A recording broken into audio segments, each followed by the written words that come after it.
gas station attendant. Thank God I met you. By Bluger44. It's about 8 PM last night. I was walking with a friend of mine, Sally, about a mile to the closest cafe. We're both girls in our early 20s, neither of us own a car. Sally didn't have her Opal card, which is the Aussie version of an Oyster card, basically an automatic ticketing system for public transport. So we were walking because this was our only option. It's still the summer over here, so it's pretty fairly well lit, and we weren't concerned with walking down the main roads. We finally arrived at this cafe and sat down. I was paying, but I only had my credit card, and sure enough, it was my cash only. Sally was on the phone when I got back to the counter, so I just gestured to her to stay put and guard the spot while I went to get the cash out.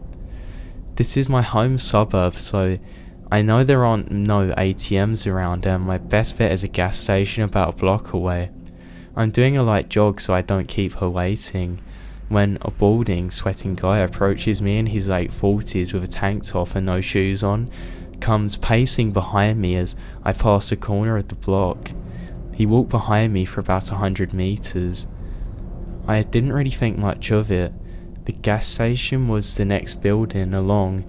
It almost seemed like this guy had just come out of a nice suburban house along the street, and it wasn't the witching hour, so I just assumed that he was going to go to the gas station like I was. He didn't even cross my mind as I entered the tiny convenience store, nor did he follow me in. In my peripheral, I saw him walk past the door and out of sight. I looked around for an ATM because they sometimes have an inside version. No luck. So I go up to this man in his 30s at the desk and then reluctantly ask him if they're able to do a cash out. He smiles and says of course, and then asks, "Is he with you?"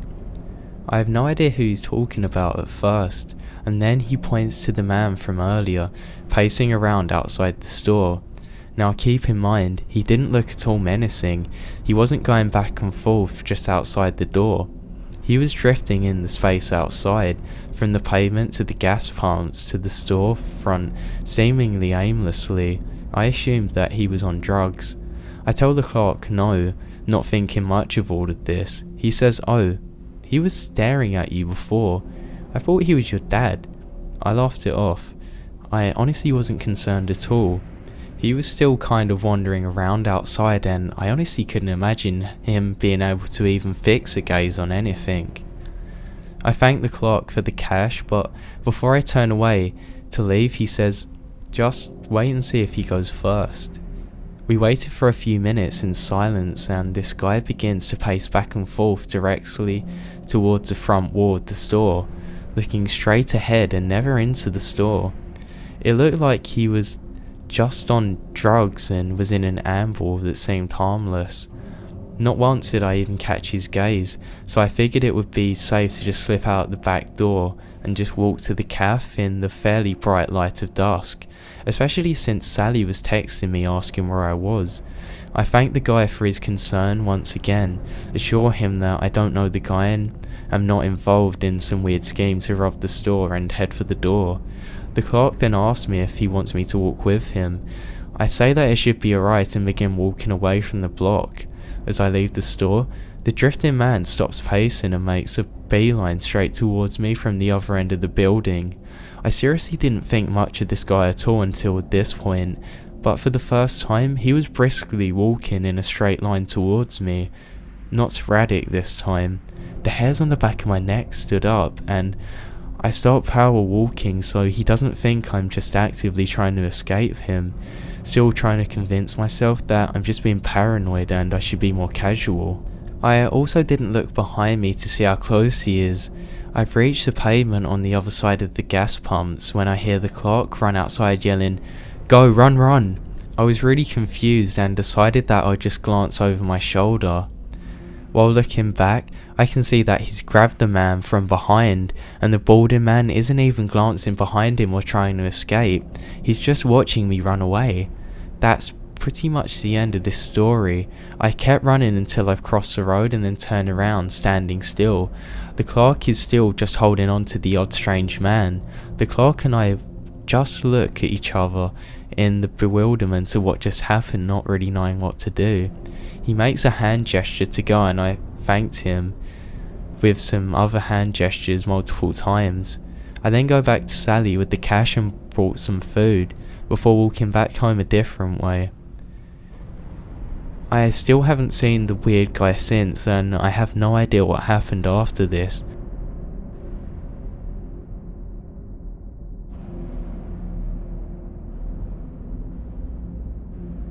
Crazy Neighbour by Mules. A little backstory. I am a 16-year-old boy, but when this happened, I was 13 or 14. So it was June, and I wake up to someone knocking on the front door. Confused, I get up and go to see who is knocking. I open the door, and a man in his late 50s, early 60s is standing there with his wife and twin daughters who were 10. I call for my mum and go back to my room. Later, my mum tells me they are the new neighbours. I don't really care. So life goes on with them as our neighbours, and I notice that the man, we will call Jeff, has been really passive aggressive with me. This I don't care much about. So a month passes and my birthday's in 3 days. I'm excited and I get to have my best friends over. Back then, my friends and I were really into playing in the woods. There is a small path of woods next to my house, and I decided I would clear out a spot so we can play. We knew the owner of the land and he said it was okay to play there. While I'm picking up some sticks, I hear someone yelling. I notice Jeff at his front door yelling at me. He yells, "Get the fuck off of my property!" I live on a cul-de-sac, so I live on one side and he lives on the other, and there was a patch of woods between our houses. I was so confused because he didn't own the land I was on. I decided to ignore him and continue to work. Then he walks over to me and grabs my arm and drags me to my front door. He started yelling at me and my parents. It ended with my parents calling the police. I remember nothing happening, but he kept saying that I was on his property. I never was. Fast forward and it's now my birthday and my friends are over. We are in the woods and we play. While we were playing, we heard bushes start to rustle. We point our flashlights towards the bushes and what we saw still creeps me out. There in the bush was Jeff. Right as we notice him, he runs back to his house and we do the same. I rush to my parents who call the police. Nothing happened though because he didn't do anything. We go to bed and that was the last thing to happen for the rest of the summer. It's now August and school just started. Now Jeff has twin daughters who were friends with my sister.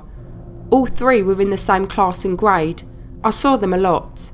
At first they seemed like good kids. One Saturday afternoon and I hear the twins playing when I hear a window downstairs break. I come downstairs and the window on the front door is shattered. My mum sees it and I tell her that it was, we will call my sister Kate and the twins. As I say this, I hear Kate upstairs yelling, "What's happened?" I go outside and see the twins hiding behind one of the bushes in the front yard. I ask them if they broke the window and they said it was them. I tell them to go home and tell my mum. She goes to tell Jeff and before my mum can finish, he screams at her, saying that his perfect angels wouldn't do that. My mum comes back and goes in her room. I don't know what happened, but we just got the window repaired and that was that. Over the next 2 weeks I noticed that things are being moved around in our garage and front yard.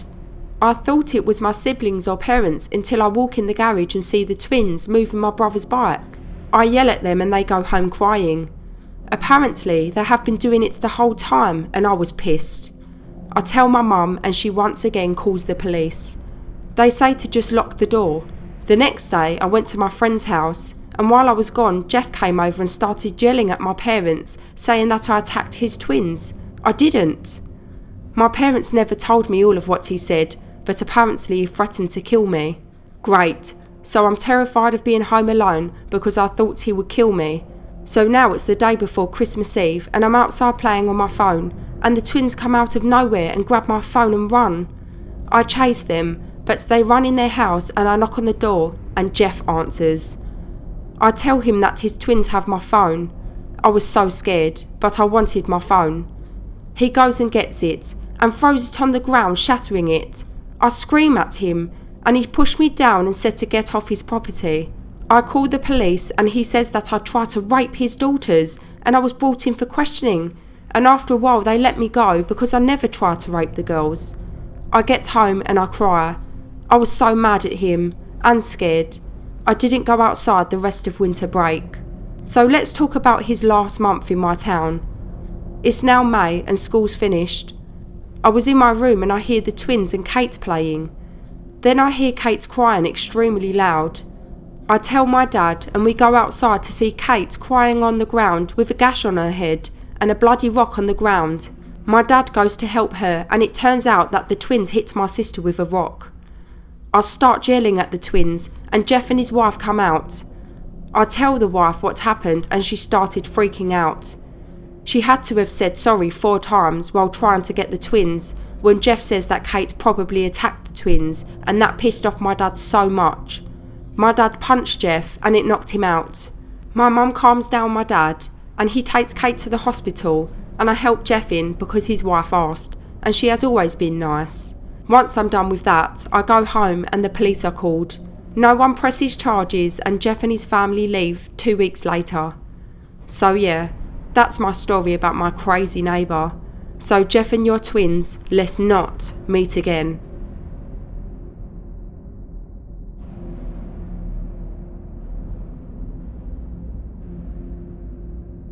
Andy by theirouttogetus. A few years ago, my brother-in-law bought another apartment complex in Florida. He owns a few apartment complexes in West Palm Beach, Miami, so when he told me he bought another one and wanted me to manage it, I figured out why not. I had just graduated college with my degree and planned to get my master's, so I figured I could manage this place while I graduated school. When he booked my flight to Orlando, I was stoked. I was so happy to be going. When I got there, we drove out of Orlando and I had this bad feeling though. When I finally got to where he bought the apartment complex, I was a little disappointed. It was almost as if a biker community and a retirement place had had a baby. I was annoyed that it was an hour from Orlando with its nightlife. I made it work though and soon settled into life, managing a small apartment complex. I had my own 1-bedroom apartment in the corner, and then there was 10 other tenants. Most were older folks, snowbirds and retirees that spent their days glorifying and swimming in the pool that we had. There was 2 military families with 1 small kid, and then there was Andy. Andy was an enormous guy. I'm pretty big, I'm 6'4" and 250 pounds, but he was at least 6'6" and 400 plus pounds. He walked with a cane and had long black hair in a ponytail. He worked from home, or so he said, but rumour was that he was on disability benefits after a terrible accident at work.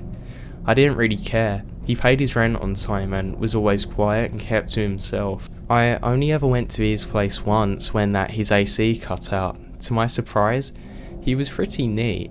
No food containers or pizza boxes or beer cans, all the things that I expected from a guy like him to have laying out. So if anything, this is probably a really good thing. So things in our complex went pretty good for the next year, until one night in November.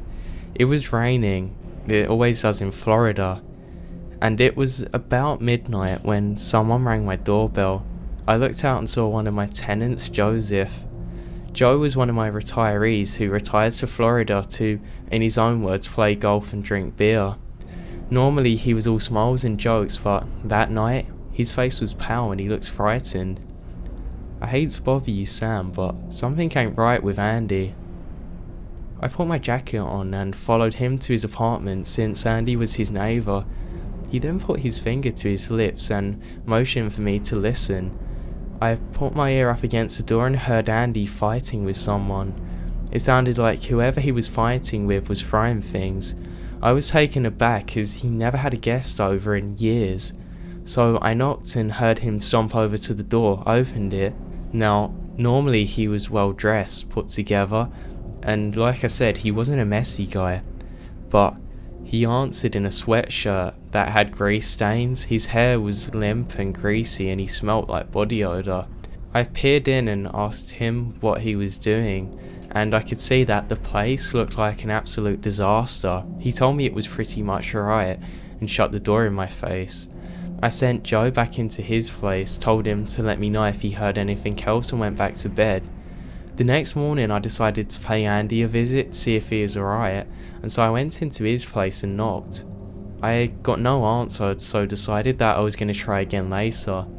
I got busy doing other things and then forgot completely about it. Now December rolls around, and I'm starting to get the monthly rent checks. None from Andy. That got me a bit worried because he was always on time with them. So I knock on his door and get nothing, and I knocked again, and I heard grunting and moaning. So I probably should have called the police, but instead I decided to open the door with the keys I had. First, I was hit with the foulest smell I've ever smelled in my life. It smelled like vomit amongst other things rolled into one nasty smell. The walls were streaked with what I assumed to be sick, and the place was trashed. I started calling for Andy while dialing 911, and then I hear moaning from the back bedroom. I can never unsee what I saw ever to this day. Andy was laying on his floor in some really dirty clothes, covered in his own urine and vomit. That was bad, but what was weirder was that he was covered in bites, human bites all over his arms and legs, and they were actually starting to swell with infection. And he was just bleeding all over as if he had been attacked. It was so weird because he was so normal up until this point. Was he fighting with someone? I didn't get my answer until a few days later, after he'd been rushed into hospital and was fighting for his life in the ICU. The doctors talked to his sister, who turned out to be his medical guardian, and things came into place. It turns out that Andy had multiple mental disorders, and that he stopped taking his meds a month before November, and there was no one else in the room, and that he'd been fighting and arguing with himself. He eventually got released and went to live with his sister, but when I was clearing out the room, I found photos of lots of the residents at this complex, including ones of me with X's put over us, and some parts of us, like our face, were burnt out with cigarettes. I'm not sure if this was part of his mental decline or something else. I just hope that he's doing alright.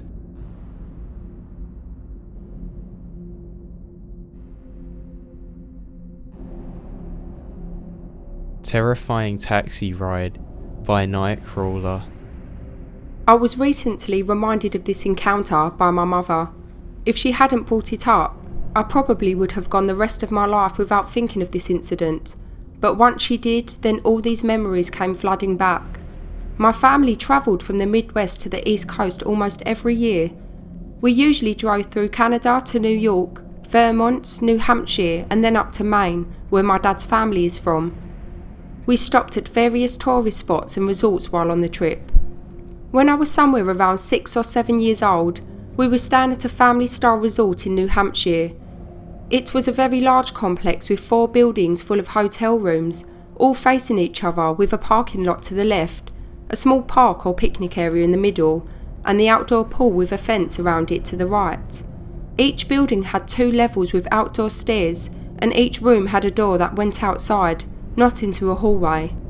There was a path from the bottom of the stairs through the small park to the pool. I have always been quick to get ready, so while my mum, dad and sister, who was 1 year older, were getting ready to go to the pool, I was getting antsy and wanted to go check out the tacky water slide tacked onto the side of the pool. I remember my dad being busy and distracted while I said, "I'm going out to the pool," and began walking outside and down the stairs. You could see the park and pool from our balcony, but my dad wanted me to wait. I didn't, and proceeded to walk by myself out to the pool. I was walking along the path through the little park when 2 big arms picked me up and started pulling me back. This is what I have the sharpest memory of. My purple jelly sandals being lifted off the ground under me. I didn't immediately turn around because I just figured it was my dad dragging me back to the room, mad that I had disobeyed him. I just sighed and accepted my fate as being in trouble. Then I heard my dad in the distance yell, "Hey, get off my daughter!" or something similar. and so I finally turned to see who the hell was holding me.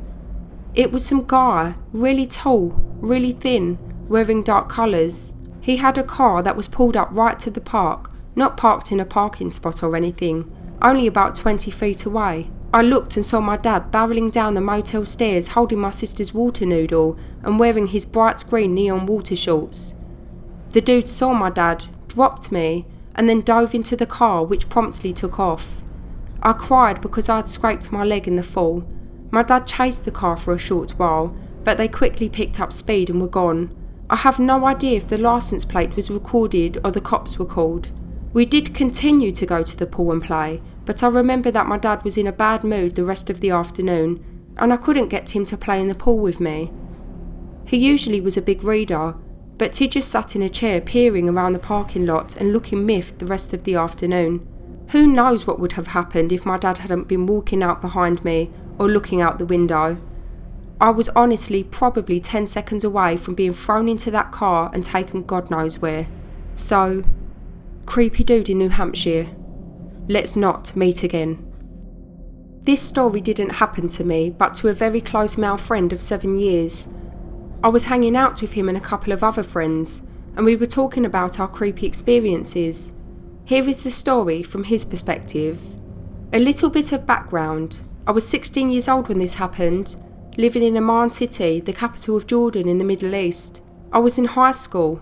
I used to weigh 85 kilograms and was 192 centimetres tall, and I was a calm but intimidating person if I wanted to be, but never really messed with anyone, unless I was provoked to.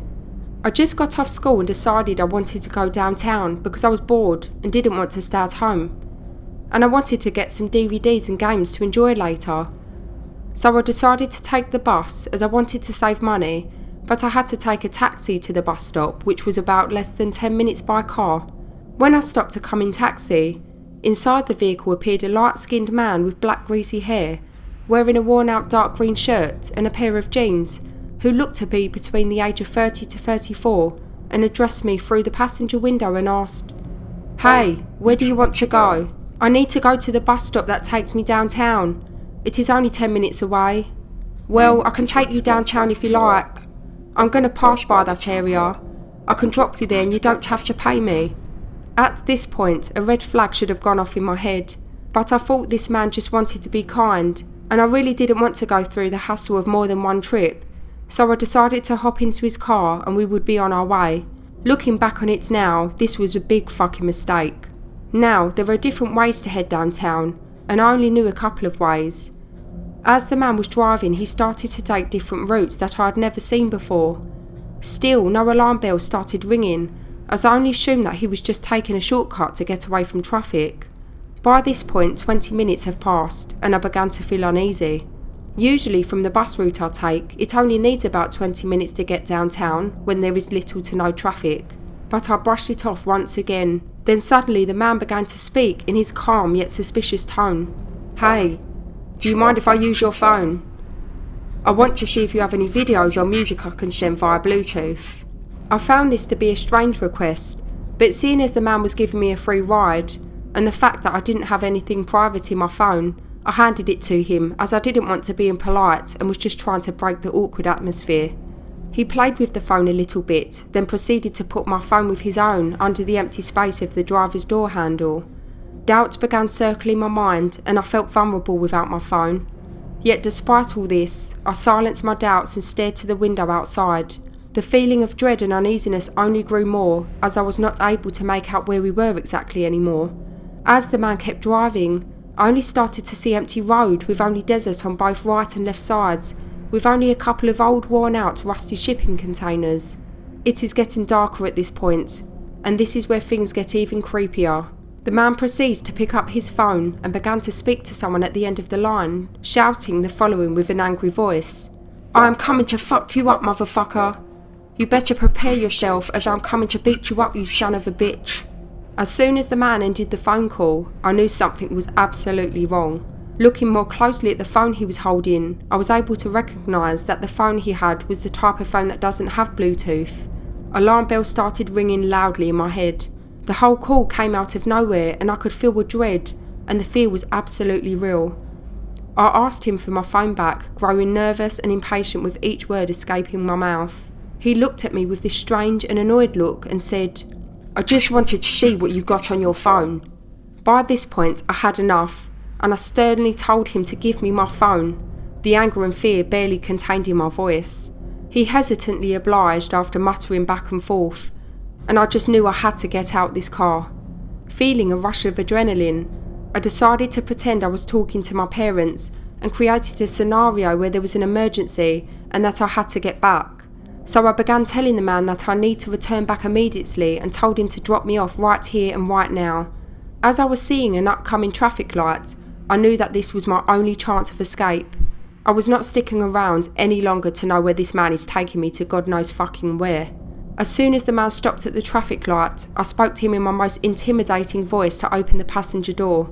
Luckily, there was a couple of cars that stopped next to us, and thank God the man responded with a menacing look and pressed the unlock button. I got out of that car faster than you could say "fuck this shit, I'm out," and went straight to a small run-out coffee break stop in the middle of nowhere as the taxi sped off. I went inside and asked the server if the downtown was close by, out of breath, with sweat dripping from my forehead. The server looked at me with a confused yet irritated face and said, "You know you are out of the capital, right? Heading to the city of Zarka." Shit, I thought. Fucking shit. As I proceeded to call my parents to pick me up from the middle of nowhere. God knows I am not taking a taxi to get back home or any time soon. Thinking about it after a while, the man planned on kidnapping me from the start, trying to take away my phone so I would not call for help, and proceeded to pretend he is having a fight with someone on the phone to secretly message his buddies that he is close by. Greasy black-haired taxi fuck. Let us never meet again.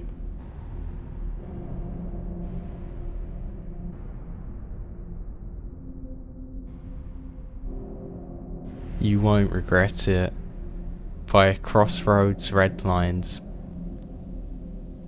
I'm a 20-year-old woman that lives on the west coast. I have lived here for about 8 months. This happened within the first month of my time here. In most bigger cities, restaurants are partnered with cell phone delivery apps. The delivery people for these apps tend to frequently use the restaurant in which I'm working. Typically, I see the same 5 to 10 people multiple times a day, and you get to know them pretty well, except for one. He would only ever come in while we were busy and always tried to talk. In the annoyance of this, we would always end up ignoring him. One day, this man came back by to pick up multiple orders. I gave him the orders and turned around, barely acknowledging him. That is when the questions began. I should have seen the warning signs then. "Why don't you ever say hi to me?" he said with a creepy smile. The kind of smile that you give to someone that you know very well. The kind of smile that's only meant for friends. The way that he looked at me threw me off, but I have a small smile and said that I hoped that he had a good night. He then rolled his eyes back and went to put his deliveries in his car. He came back with his phone and told me to put my number in it. I politely declined his offer and he began to turn around. "You're going to regret this, Charlene," he said, gently pushing his phone into my hands. At this point, I was extremely uncomfortable, but the restaurant was empty besides the chef in the back of the kitchen, and I couldn't get his attention. So I set his phone down and said what any other person would.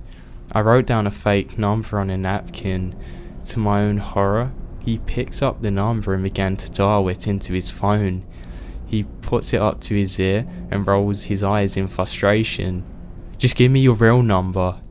I then wrote down my real number, but not with the correct area code, hoping that he would be okay with that. I had just moved here recently, so my area code wasn't easy to figure out without knowing my life before the West Coast. "Colleen, you didn't write down your area code." My heart started beating quickly. I'd never given him my name, and I never wore a tag. "Pick up the phone, and when I call you, if you answer, I will then leave the restaurant." I could tell he meant it. He would not leave until I provided him at least that. He called, the phone vibrated in my pocket. I knew that I'd probably just made the biggest decision of my life. I showed him the phone, then he left. I loved my job, but the worst part was the distance. I always took the bus home and had to take multiple switches in order to get home, and it was typically an hour commute. This is not a problem during the day, but I usually got off work at around 11, so it was risky. Around about halfway through my commute, I received a call from a number I didn't recognise. I decided just to answer it out of curiosity, and partly because I thought it was someone asking me to cover their shift the next day, but the voice said, "Oh babe, you didn't have to take the bus home. I would have driven you home. Someone as pretty as you should never have to do that. What are you doing tonight? Want to come over? My friends are with me and we could come your place." I quickly hung up the phone. When the bus reached a stop about a block from my home, I was lucky enough to see that my neighbour had been sitting near the front of the bus and was able to walk with him back into our apartment building. For the next 2 weeks, I got 10 calls a day and about 15 texts, all of which were increasingly strange. Most of them were just about how pretty he thought I was, but then they began to make me fearful. He began to offer me money and tell me that he could find me a better job suited for somebody as pretty as me. He started coming in for deliveries, and finally I told my boss about what was happening. The next time that this guy came in, my boss pulled him to the side and warned him about his behaviour and saying that it was not okay. He then told him that if he ever did that again, then we were going to report him to the company that he worked for. He stopped for about a month then. At this point, I had picked up a morning job too, and would begin walking to work at around 5:30 AM while it was still extremely dark. On this particular morning, I was so paranoid that I didn't turn on music and was looking for people behind me. This is when I saw him. He walked up next to me as if we were friends and put his arm around my shoulder. Every alarm in my body was telling me to run. "I've been waiting for you. Let me walk you to your work. You won't regret it." How did he know that I'd got another job too? I had declined telling him that I needed to do homework and turned into the cafe that was closest to us. I made them aware of the issue and they allowed me to stay inside until he finally decided to leave the area. That's when the private calling began. The frequency of the calls began to pick up and he would leave angry messages. In my mind, what I did next was a good idea, but I quickly learnt how wrong I was. The next time he called me, I answered the phone. When he asked why I never made an effort to talk to him anymore, like I ever had, I told him that I was gay, and that it wasn't anything wrong with him, he just wasn't my type. "Just give me a chance, I can change you. You never had a man treat you right, you won't regret it." Things then stopped for a while. There was a text here and there, but nothing. About a month ago though, it began to get weird, commenting on my Instagram posts things like, "Wow, you're so beautiful." There are so many things I would do to stop him, but he would just continually do so, writing stuff like, "Stop ignoring me, am I treating you right?" and many other things of this nature. I blocked him and he would make a new one. He would then call me again a few times and leave a few long messages that I would try to ignore.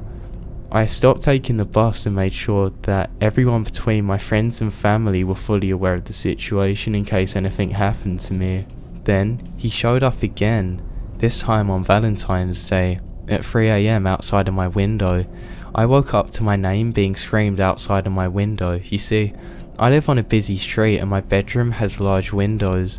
I had them open because of how beautiful the night had been before I fell asleep. I turned over without lifting my head as I knew he would never be able to see me.